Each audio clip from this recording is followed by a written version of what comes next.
Bienvenue à cette nouvelle édition du Cyberzone Talk. Cyberzone Talk qui est tout simplement un podcast dont l'objectif est d'inviter des jeunes Camerounais qui excellent dans l'ensemble de leurs activités, dans leur métier, que ce soit des professionnels, que ce soit des entrepreneurs ou des personnes, même des étudiants, pourquoi pas. Aujourd'hui, nous recevons un excellent journaliste qui est quasiment connu de tous les Camerounais parce que si vous êtes amoureux de l'information, de la bonne information ici au Cameroun, forcément vous connaissez Junior Ossin qui nous a rejoint aujourd'hui, qui nous a fait honneur d'accepter notre invitation. Junior, on te remercie énormément d'avoir accepté de te prêter à ce petit jeu qui consiste tout simplement à éclairer l'ensemble de nos jeunes sur ce qu'est justement le journalisme, mais avant tout sur ce que vous êtes. Merci. Merci beaucoup à Cyberzone de m'avoir fait l'honneur d'être l'invité de ce programme cybernétique. Exactement. Ça, il faudrait le préciser parce que c'est une originalité dans la mesure où on peut parler de cybercriminalité, de cybersécurité, d'Internet, avec des personnes qui ne sont pas très souvent spécialistes du domaine, mais qui en font usage au quotidien. Et dont ces personnes, elles peuvent donner justement leur point de vue en tant qu'amateur ou utilisateur, mais également en tant qu'individu qui pourrait, n'est-ce pas, avoir une opinion qui change les mentalités au regard de l'utilisation de ces nouvelles technologies d'information et de la communication. Je suis ravi d'être là. Merci beaucoup. Le plaisir est pour nous et j'ose croire que nous allons pouvoir édifier la jeunesse sur un certain nombre de choses. Vous savez, lorsqu'on parle du cyberespace, lorsqu'on parle de l'espace informationnel, beaucoup ont tendance à penser qu'il suffit, qu'il faut uniquement être professionnel pour pouvoir se prononcer. Or, nous sommes dans l'espace informationnel et l'information jusqu'ici, c'est, comment je vais dire, des chaînes d'information traditionnelles qui contrôlaient la chose bien avant l'arrivée d'Internet. Une fois qu'Internet est arrivé, ça serait pour nous un plaisir de savoir comment vous faites pour vous adapter à, comment je vais dire, aux nouvelles règles qui sont imposées par Internet. Ça, c'est d'un.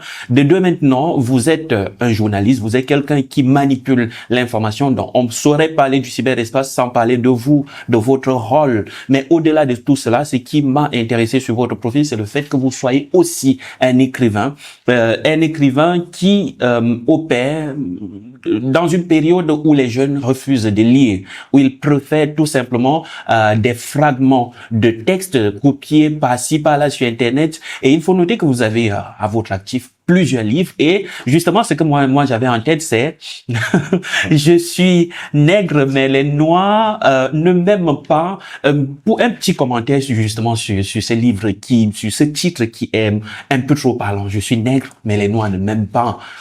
Vous savez, il existe un phénomène au Cameroun, pardonnez ma voix, il existe un phénomène au Cameroun qu'on appelle le Jansan. Le blanchiment de la peau.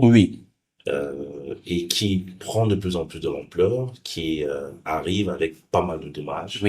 Il était important pour l'auteur que je suis, l'écrivain que je suis, d'aborder cette problématique en mettant sur pied des clés ou des concepts néologiques, si vous voulez, qui permettront que les gens comprennent mon approche sur ce genre de sujet.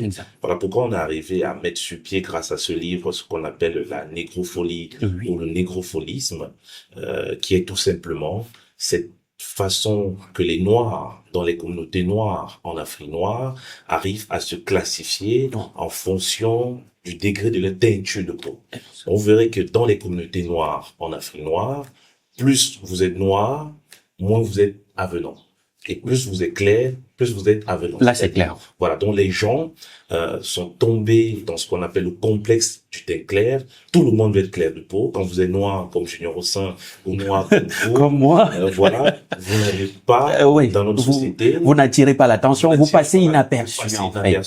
Et du coup, il faut avoir plutôt le teint qu'on appelle le taxi jaune, être clair de peau pour intéresser les gens. Et nous sommes arrivés à comprendre qu'il fallait dénoncer cette dépigmentation de la peau, ce blanchiment de la peau, pour remettre sur la place du débat que la question de la teinture, de la peau noire ne doit pas faire objet de débat.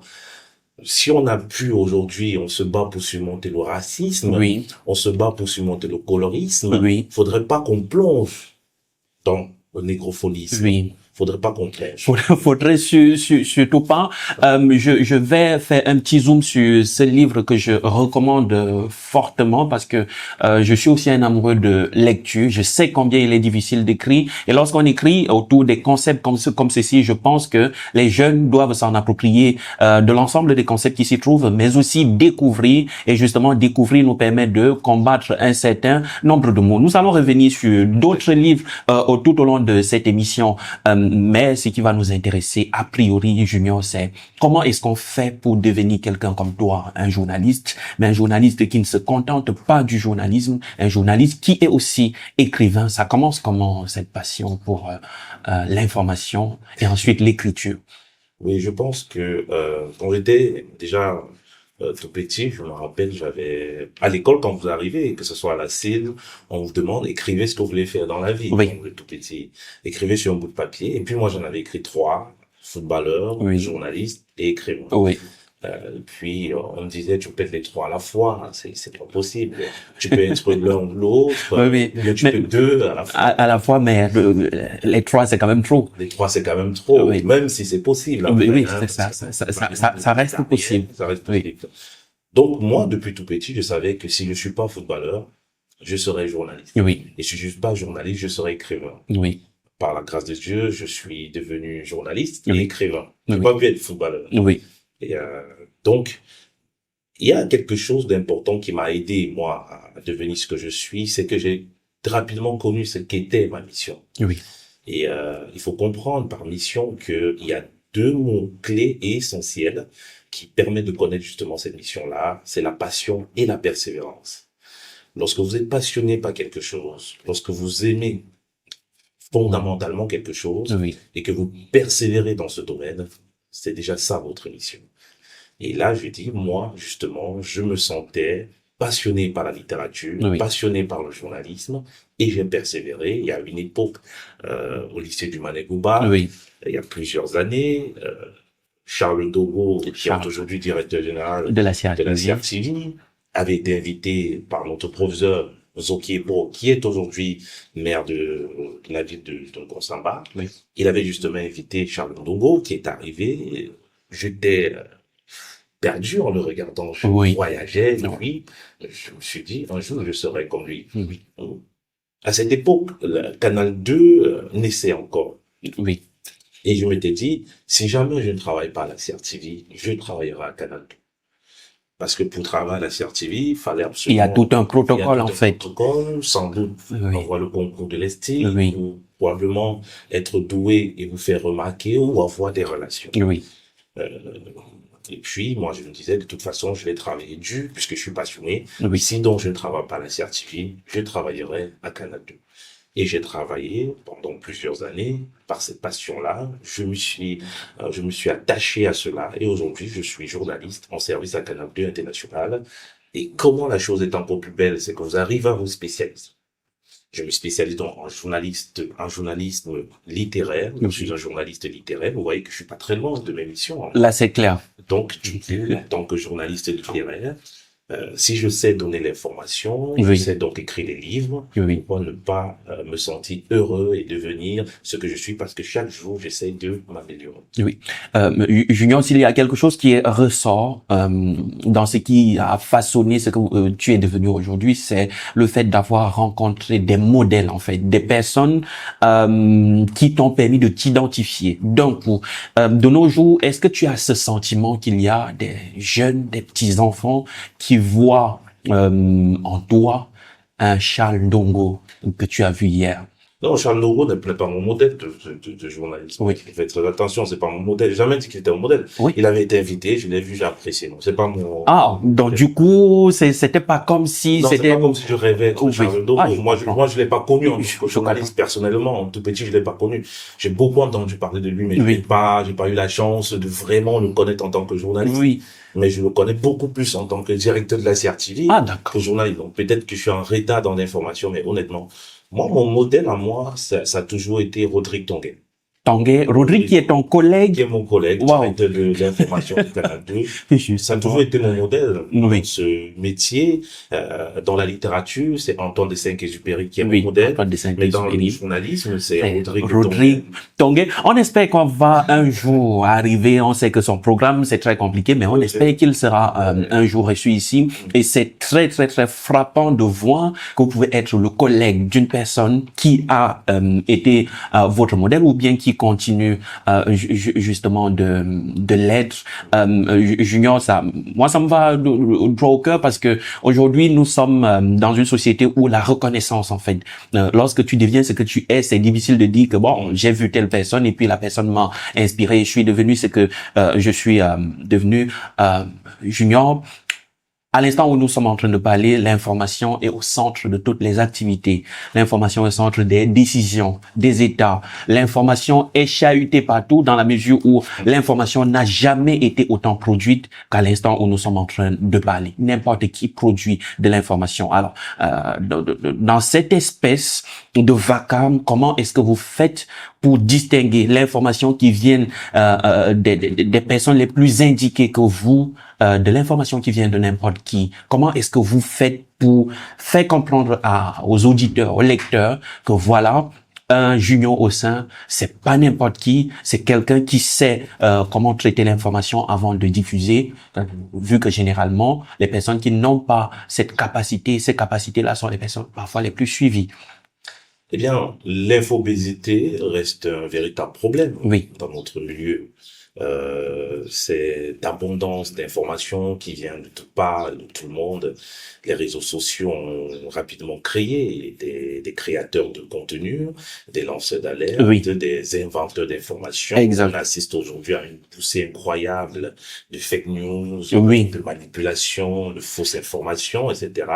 Je profite pour saluer d'ailleurs Paul Joël Camchon qui m'a plusieurs années formé dans le fact-checking, le data journalisme, le fact-checking également, qui est la vérification de l'information à travers des outils numériques. Et grâce à cette formation, grâce à ces outils numériques, en tant que journaliste, j'arrive aujourd'hui à dissocier la bonne de la fausse information. Donc aujourd'hui, parce que vous savez, les médias traditionnels ne peuvent pas s'éloigner des médias modernes que nous avons aujourd'hui.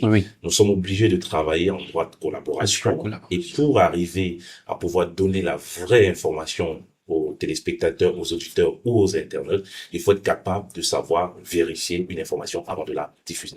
Et bien, grâce à la formation qui m'a été donnée par Data Cameroun, portée justement par Paul Joël Camchon, que je salue, et bien, cette formation m'a outillé. Et donc, je fais aujourd'hui, sans me vanter, je fais partie des journalistes qui, avant de diffuser une information sur les réseaux sociaux, a pris la peine de vérifier. Ou encore, avant de diffuser une information à la télévision, a pris la peine de regrouper des sources. Et on en appelle donc aux autres ceux qui se disent être journalistes, parce qu'aujourd'hui, tout le monde se dit journaliste, les communicateurs se prennent c'est journalistes, les communicateurs se prennent pour des journalistes, les animateurs se prennent pour des journalistes, les blogueurs se prennent pour des journalistes, les créateurs de contenu se prennent pour des journalistes. Finalement, on se demande mais, comment on fait aujourd'hui pour distinguer le journaliste des autres? Eh bien, le seul moyen de les distinguer, de faire la différence, c'est qu'il y a un qui s'est connecté, qui s'est traité et qui s'est diffusé. Et ce un-là, c'est uniquement les journalistes. Voilà.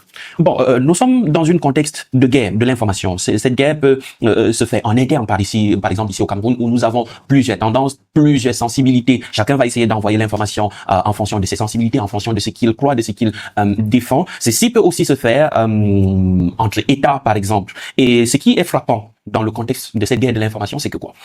Généralement, lorsqu'il y a un événement, la personne qui prend le pas, la personne qui a le plus d'auditeurs, c'est la personne qui renvoie la première information, que ce soit vraie ou fausse. Et généralement, les grands États ont souvent recours à ce type de manipulation qui consiste à pousser une information, même en sachant que c'est une fausse information, en sachant que la masse va croire à ce qui a été dit, même s'il y a un démenti par la suite. Maintenant, dans cet exercice-là, il est clair que ceux qui ne sont pas des journalistes vont vous défoncer. Parce que pendant que toi, tu es en train de récolter, de traiter, de pouvoir, corréler l'ensemble des sources, ils vont balancer l'information. Et toi, lorsque tu vas venir dire que voilà, ça c'est l'information, la vraie, on va à peine te croire. Comment est-ce que vous vous positionnez face à ceci et comment est-ce que vous faites pour tirer votre épingle du jeu, surtout face à ceux qui n'obéissent à aucune règle, en fait? Vous savez, il n'y a aucune urgence à se précipiter pour donner l'information. Et cette envie d'avoir le scoop, cette envie d'être le premier à diffuser, parfois ça vous décrédibilise. Il faut être le journaliste ou le média dont les gens attendent pour dire, tant que je n'en ai pas dit, ce n'est pas vrai. Mais tant que je n'ai pas vu ça sur Canal 2, je ne peux pas. Et Canal 2 International travaille dans ce sens. Là, c'est clair. Canal 2 travaille pour être le média le plus crédible possible. Oui. Voilà pourquoi, quel que soit le type d'information que vous avez sur Internet, Oui. si des journalistes sérieux travaillant à Canal International n'ont pas relayé l'information, si Canal 2 n'en parle pas, il faut patienter, ne vous précipitez pas à confiner la véracité de cette information. Il faut être patient.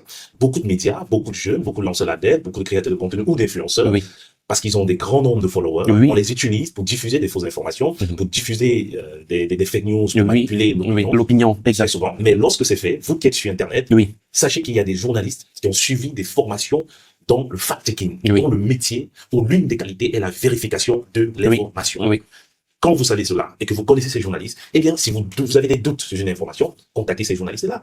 Ne vous précipitez pas aussi à diffuser. Je sais pas, j'ai appris telle chose, est-ce que c'est vrai? Et puis, le journaliste va vous donner la vraie information à travers des sources certaines. Donc, la différence est là, c'est que on n'a pas besoin de se précipiter pour donner l'information. Vous ne verrez jamais on a payé un média pour dire que non, ce média est téléphoné, a dit que telle chose s'est passée. Le fact-checking, c'est un concept, c'est quelque chose qui revient lorsqu'on parle de l'information, mais on s'est aussi rendu compte que des grands groupes, des grands États utilisent ce concept pour pouvoir cacher des informations. Par exemple, il y a quelque chose qui s'est réellement passé. Les concernés, les populations qui sont autour de cette information-là savent qu'il y a quelque chose qui s'est passé. Et puis, quelque part, on vous dit, par exemple, sur Facebook, que telle organisation a dit que cette information est fausse et par conséquent, vous ne pouvez pas la diffuser. Contrôler l'information, c'est bien, mais comment éviter de passer de ce contrôle de l'information à quelque chose qui va plus friser le fait de censurer des informations, censurer des sources juste parce qu'on veut préserver un certain nombre d'intérêts. C'est quelque chose qui est, extrêmement courant dans le monde de l'information, ailleurs plus qu'ici, bien évidemment. Comment est-ce qu'on fait pour se dire que, par exemple, Canal 2, qui est une chaîne de renommée internationale, ne vient pas dire qu'une information est fausse peut-être pour des intérêts, ou bien vient dire qu'une information est vraie pour des intérêts, en fait. Voilà, vous interrogez vous interrogez rapidement la ligne éditoriale du média, et en même temps, vous interrogez l'accès à l'information, l'accès à la source même. Vous devez savoir que il y a, à mon avis, je parlerai un peu comme Alain Foucault, il n'y a aucun média qui est neutre. Ah ouais, ça n'existe pas. Il n'y a aucun média neutre. Tout média a une ligne éditoriale qui répond à ses besoins. À ses besoins, à ses intérêts. À ses objectifs, à ses intérêts. On sait, d'une manière ou d'une autre, quelque chose. Quand on a un média. On peut servir la bonne cause, comme on peut servir le bon donateur. Pas la mauvaise. La bonne cause. Parce que ce qui est mauvais pour Canal 2 peut être bon pour une autre chaîne, pour le CRTV, etc.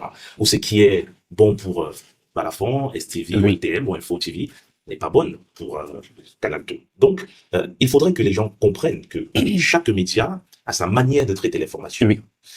Mais il y a des médias comme Canal 2 qui se sont donnés pour objectif de n'apporter que l'information vraie basée sur les faits.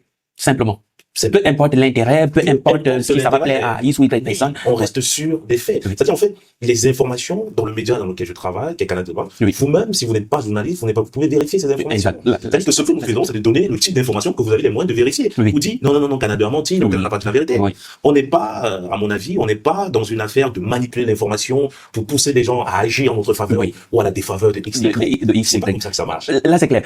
Junior, nous sommes à une période où nous estimons, moi, en première position, que toutes les chaînes conventionnelles que nous connaissons, Canal 2, Equinox, CRTV, sont des chaînes qui servent des intérêts, mais des intérêts privés, en fait. Et nous savons qu'à chaque fois que l'intérêt privé est servi, c'est parfois au détriment de la population, de la masse, vous comprenez.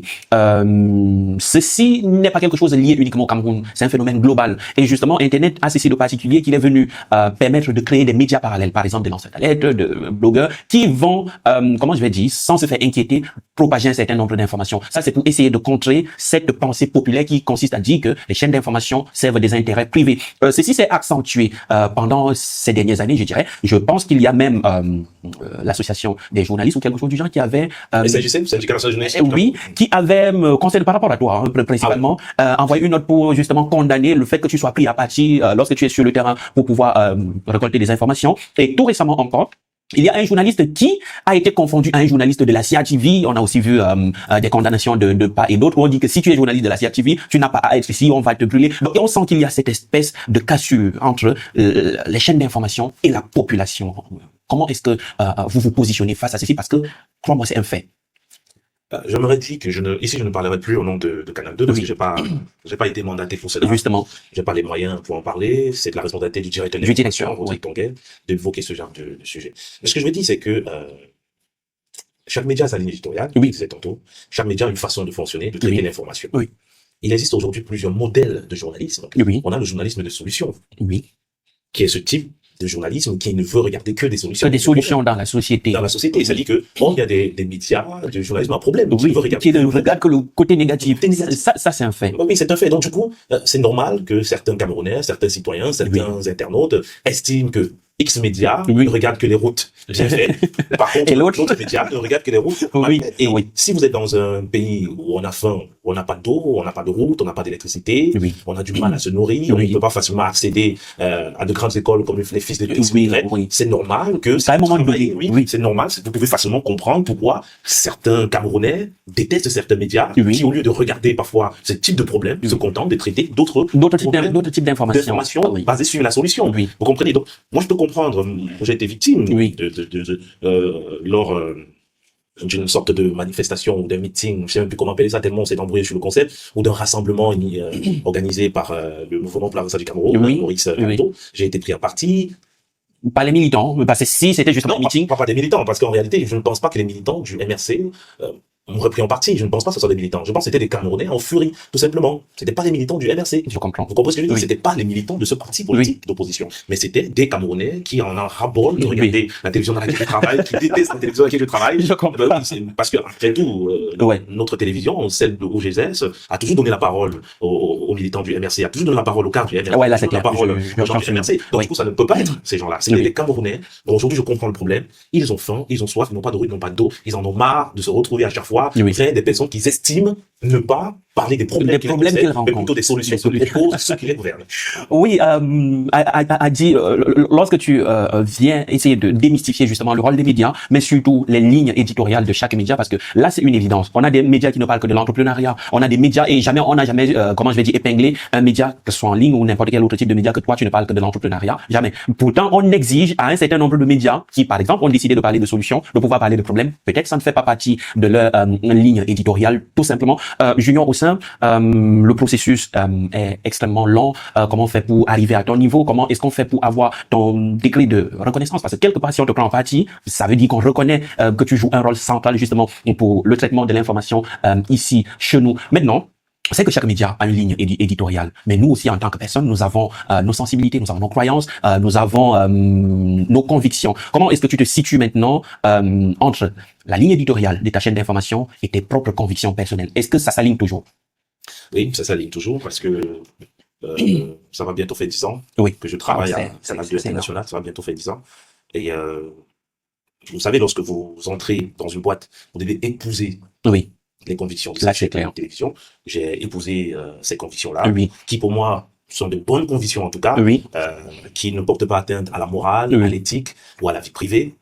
Moi, je suis clairement heureux de travailler dans cette boîte de télévision et en aucun moment cette télévision m'a poussé à mettre en danger ma moralité, mon éthique. Au contraire, on est dans un milieu où l'éthique, la morale font partie des principes fondamentaux pour devenir un journaliste pas réputé ou de renom, pour devenir un bon journaliste. Parce qu'aujourd'hui, ce sont les réseaux sociaux qui disent qui est bon, qui est mauvais. Et je disais l'autre jour que malheureusement, quand vous savez que vous faites votre travail de manière professionnelle, vous n'avez pas besoin d'attendre la reconnaissance de qui que ce soit, en fait. Parce que vous faites votre travail. Oui, là c'est clair. Je disais tantôt l'autre jour que c'est sur Internet qu'on décide de qui va entrer dans l'histoire ou pas. Voilà. C'est sur Internet. C'est sur Internet.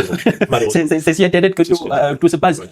Junior, nous avons vu l'avènement de l'Internet. On a vu l'incidence d'Internet sur le circuit traditionnel de l'information. On s'est rendu compte qu'il y a des personnes avec juste des simples comptes Facebook qui peuvent être plus influents que des chaînes de télévision conventionnelles. Ça, c'est factuel. On s'est rendu compte que l'habitude de consommation de l'information est en train de changer ou bien a été totalement bouleversée. Vous, les chaînes de télévision traditionnelles, vous vous adaptez parce qu'aujourd'hui, vous livrez les informations sur YouTube, sur Facebook, sur TikTok, bref, sur tous les canaux. Ça, c'est l'adaptation. Mais ça ne s'est pas arrêté là. Après Internet, il y a eu l'avènement de l'intelligence artificielle qui vient encore rechambouler la chose. La production de l'information n'a jamais été aussi facilitée. La manipulation aussi. Il est pour moi possible de prendre ta voix et de te faire dire ce que tu n'as jamais dit. Il est possible de te faire danser, de prendre une photo de toi, de te déshabiller, de faire tout ce qu'il y a à faire. Ceci pose un certain nombre de problèmes. Junior, j'aimerais savoir comment est-ce que tu fais pour tirer avantage de l'intelligence artificielle, mais aussi quels sont les méfaits justement de ces technologies qui sont à la portée de tous aujourd'hui. Bon, jusqu'à preuve de contraire, je n'ai pas encore eu recours à l'intelligence artificielle dans la pratique du journalisme. Je n'ai pas encore eu recours à l'intelligence artificielle. J'ai eu recours quand je me suis écrit quelques notes personnelles sur les réseaux sociaux, pour télécharger des photos, etc. Mais pas pour l'inspiration, pas pour l'écriture, pas du tout. Et d'ailleurs, je vous annonce que demain, vendredi, 28 novembre, s'ouvre le Salon international du livre de Douala. Et puis, à ce salon-là, je suis panéliste et on abordera la thématique littérature et intelligence artificielle, duel ou Dieu. Voilà. Donc aujourd'hui, il y a l'intelligence artificielle. Les gens l'utilisent. Vous n'avez qu'à observer sur les réseaux sociaux comment on arrive aujourd'hui à créer l'actualité. Parfois la fausse actualité. La fausse actualité. Très souvent la fausse actualité. Avec l'intelligence artificielle. Et du coup, nous, journalistes, j'en appelle justement à nos dirigeants de nous former à maîtriser l'outil informatique et l'intelligence artificielle. Parce que tant qu'on n'est pas formé, tant qu'on ne sait pas comment ça marche, on ne pourra pas l'exploiter. L'exploiter positivement. Surtout. Donc, j'ai pas encore été formé. Donc tu attends et puis j'attends aussi nos dirigeants, je l'ai dit, nos patrons de médias, nous donnent la chance d'être formés, pourquoi pas, et peut-être vous aussi, peut-être à la sortie de Cyberzone, vous pouvez m'accorder la grâce un mois pour un mois à maîtriser les solutions d'intelligence artificielle et justement parlant dans ce sens-là, les discussions sont très très avancées avec vos responsables au niveau d'une formation en intelligence artificielle, car j'estime que ça devient fondamental. Et justement, il y a le directeur général de Google qui a dit l'intelligence artificielle ne va remplacer personne. Mais les personnes qui utilisent l'intelligence artificielle vont remplacer celles qui ne les utilisent pas. Ça c'est factuel. Bon, pour l'instant, on se contente du mauvais côté de l'intelligence artificielle. Ici au Cameroun, on se contente de la manipulation. Junior, on va essayer de chuter maintenant avec quelque chose qui me tient à cœur. J'adore la littérature, j'adore l'écriture, j'adore lire, j'adore ceux qui écrivent peut-être un peu plus. J'aimerais savoir, ça c'est un livre de 500 pages, c'est ça? 368 pages. 368 pages. C'est un roman. C'est un roman. On commence comment? Ça commence où l'écriture? On se lève comment pour dire qu'on va coucher sur du papier 368 pages d'écriture? Comment vient l'inspiration en fait? Bien, aujourd'hui, avant de reprendre, je dis qu'aujourd'hui, grâce à l'intelligence artificielle, des gens peuvent écrire des livres en moins d'une heure. Des livres de 500 pages en moins d'une heure. Là, c'est clair. Nous qui avons eu le don, c'est un don aussi, mais c'est un travail. Hein. Parce que le don, il faut travailler. Il faut travailler, il faut s'exercer. Nous qui avons eu la chance d'être inspirés, ça nous prend Moi, ça m'a pris 3 ans pour l'écrire. 368 pages, 3 ans pour écrire. J'ai encore les débuts dans ton téléphone. J'ai encore les débuts. Ça m'a pris 3 ans pour écrire ce roman. Donc c'est pas une affaire d'une nuit, c'est pas une affaire d'une semaine ou 2 mois. C'est 3 ans où chaque jour qui passe, on couche quelque chose. Parfois, vous arrivez d'avoir des feuilles blanches. Où vous ne savez pas quoi. Vous n'avez rien à dire. Pas d'inspiration, rien. Mais, ce que je dirais, la base de l'écriture, c'est la lecture. Là, on est totalement d'accord. On ne peut pas écrire tant qu'on ne lit pas. On ne peut pas écrire tant qu'on ne lit pas. Moi, je suis toujours curieux de voir que, je dis étonné même, de voir que chaque jour, on a des écrivains qui sortent comme des champignons. Et, par exemple, dans ce roman, Madame Malassé, je rappelle d'ailleurs que, en réalité, ce n'est pas le livre. Le livre ne se porte pas mal au Cameroun. C'est le lecteur qui se porte mal. Les gens écrivent tous les jours. Tout et n'importe quoi. Parfois, des gens écrivent sans avoir lu un seul livre sur le sujet qu'ils abordent. Mais là, c'est clair. Que ce soit des romans, des essais, de la poésie ou n'importe quel. Des gens arrivent à écrire sans jamais avoir lu un livre. Ils ne lisent même pas des livres de leurs collègues. Ils écrivent tous les jours, ils s'en vont. Et c'est très dangereux. Donc il n'y a aucune urgence à écrire, mais il y a une urgence à lire. C'est en lisant régulièrement, chaque jour, fréquemment, en variant vos lectures, qu'un jour, vous vous sentirez à l'aise dans un style d'écriture. Et là, dans ce style, vous allez dire, bon, je vais essayer d'écrire un livre un peu comme tel. Un peu comme j'ai vu ailleurs, un peu comme. Et bien évidemment, avec vos idées, tout doucement, vous couchez. Il existe aujourd'hui des éditeurs qui vont vous aider à améliorer la qualité de votre écriture. Donc, il y a pas. Donc, la seule difficulté, c'est déjà d'aimer la lecture. Une fois que vous aimez lire et que vous lisez régulièrement, vous pouvez écrire. Le reste viendra. Mais attention. Tout le monde n'est pas fait pour écrire un livre. Aussi. Tout le monde est fait pour être lecteur. Voilà. C'est très, très intéressant. Comme je t'ai dit, je suis passionné par tout ce qu'il y a autour. Et il y a une question qui me revient toujours. Lorsque on veut écrire un livre, on commence par sortir une forme de squelette de son livre, ou bien on écrit comme ça vient et après on organise ça. En réalité, ça dépend de comment chacun s'approche. Moi, avant d'écrire un livre, je me crée le scénario dans la tête. Je me crée le début et la fin de ce que je vais raconter. c'est déjà un film dans ma tête. Oui. Mais comment je raconte ça? Comment est-ce que tu racontes ça? Donc, quand je pense un livre, Oui. Je pense le scénario. Oui. Je pense la chronologie. Oui. Je pense les personnages. Oui. Une fois que tout cela est fait, coucher sur un papier devient très facile. Très facile. Le plus dur, justement, oui. c'est imaginer ce que vous voulez raconter. L'imagination. C'est ça le sens de l'écrivain. Et de la l'imagination. Et aujourd'hui, tenez-vous tranquille, il est plus facile, si vous voulez bien, d'avoir de l'imagination. Il suffit d'observer autour de vous. Autour de vous. Rien ne s'invente dans l'écriture. Là, c'est clair. Rien ne se crée ailleurs. Rien ne vient de nulle part. Là, c'est clair. Ce que nous racontons, par exemple, dans ce dernier livre, oui. Je suis né, bel et loin de même pas. Oui. Bah, je me suis inspiré d'un sujet qui a cartonné sur les réseaux sociaux, l'eau Johnson ou le blanchiment de la peau. Là, c'est clair. Mais une fois que vous vous inspirez comme ça, comment vous faites pour être différent de ceux qui en parlent, ou auraient parlé ou en parleront? Oui. Vous devez mettre votre touche d'originalité. Oui. Et ma touche d'originalité, c'était justement de traiter cette question dans les communautés noires, en Afrique noire, chez les Noirs. Oui. Aussi simple. Aussi simple. Donc, vous voyez, j'ai créé le corpus. Oui. De mon roman, oui. Et du coup c'est plus facile d'être dans ce corpus, de rester dans ce cadre-là, de ne pas le perdre. Oui. C'est ce qui fait Banama Lassé, pareil, ce livre-ci, que j'ai écrit en 2020. Oui. Je suis pas allé chercher loin pour trouver l'imagination. Oui. J'ai observé autour de moi, j'ai vu que les gens ont du mal à aimer la lecture. Oui. Comment amener les gens à lire? Eh bien, il fallait créer un roman qui raconte les bienfaits de la lecture. Les bienfaits de la lecture. Et qui change la vie de tous les jours. Je l'ai fait. La plus noire de l'encrier, le voici écrit en 2017. Où est-ce que j'ai trouvé l'inspiration? Certainement de mon imagination, mais mieux encore, sur la crise anglophone, dans le nord-ouest et le sud-ouest. Oui. Il n'y a pas une sorte, on n'invente pas. On n'invente rien. Comme si on était un dieu. Ah oui. La plupart du temps, on observe notre société et on raconte ce qu'on vit. Oui. Mais non, il y a ceux qui savent raconter mieux que les autres. Et ceux qui savent raconter mieux que les autres, c'est ceux-là qu'on appelle des écrivains ou encore des historiens de notre époque. De notre époque, mais merci pour ces éclaircissements, Junior. En exposant ces solutions, tu as d'abord d'emblée posé là un problème qui est celui du lecteur. Les jeunes Camerounais ne lisent pas, que ce soit des jeunes qui sont plus sur les réseaux sociaux ou bien ceux qui sont dans les écoles. C'est difficile de les amener à lire. Moi, la question qui me revient, c'est est-ce qu'il est possible d'amener ces jeunes à lire pendant que l'État ne fait rien? Parce que il faut toujours parfois épingler le rôle de l'État dans ce qui est en train de se passer dans nos sociétés. Je vais prendre l'exemple de la France où on a des box dans des gares ou quelque chose du genre où tu peux te trouver des livres, tout simplement. Donc on amène le livre à la disposition du lecteur. Dans d'autres pays, par exemple, on va dire à la population que voilà, tu as un crédit. Si jamais tu vas t'acheter un livre, ça c'est un exemple, parce que il faut noter que les livres, ça peut être cher. Le tien, il coûte combien? Je suis... Donc je vais tousser pour montage. Alors là, c'est 10 000 francs CFA. Oui. Bon, 10 000 francs CFA, pour celui qui comprend ce qu'est un livre, ça passe très simplement. Ce n'est même pas un investissement, c'est juste l'argent. Alors, est-ce que vous achetez des chemises parce que vous comprenez ce que c'est qu'une chemise? Absolument pas. Est-ce que vous achetez une montre parce que vous comprenez ce que c'est qu'une montre? Absolument pas. Vous achetez pas un téléphone parce que vous comprenez ce que c'est qu'un téléphone? On n'a pas besoin de comprendre ce que c'est qu'un livre pour acheter un livre. Bon, qu'est-ce qui explique donc ce phénomène? Dès qu'il s'agit dès qu'il s'agit du savoir, dès qu'il s'agit de l'intelligence humaine, dès qu'il s'agit de littérature, eh ben, on trouve que 5 000 coûte cher, 5 000 c'est beaucoup, 3 000 c'est beaucoup. Oui, je suis d'accord. 5 000 c'est beaucoup. Mais non. Il ne faut pas mystifier le livre. Il faut démystifier le livre, démystifier la lecture. Et pour démystifier cela, c'est trouver les moyens d'associer la lecture ou le livre à d'autres activités quotidiennes de la vie de chaque individu. C'est clair. Rapprocher. Vous ne verrez jamais un match de football sans musique. C'est clair. Est-ce que vous avez déjà vu un championnat au quartier sans musique? Non. Vous ne verrez jamais, on verrait jamais un défilé de mode sans musique. Sans musique, par exemple. Ou sans écran télé. Oui. Ou bien sans footballeur invité. Parce que tout cela, que ce soit le cinéma, la mode, la musique, le sport, ont été démystifiés, donc accessibles à tous. Oui. Accessibles comment?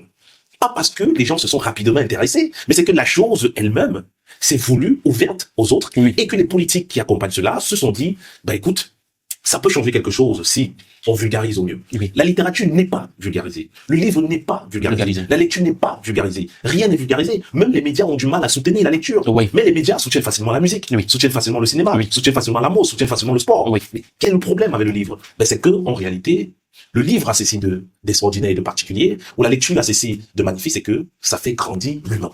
Ça ne le réduit pas à la chose qu'il est. Et les gens n'aiment pas ça. Surtout chez nous en Afrique, on n'aime pas voir les gens grandir sur le plan intellectuel. On n'aime pas voir l'être humain se développer. Tout ce qui compte, c'est l'émotion, le sensationnel. L'éducation n'est pas la chose qu'on veut. Et du coup, c'est normal que nos gouvernants, ceux qui nous dirigent, ne veulent pas faire de la lecture un événement.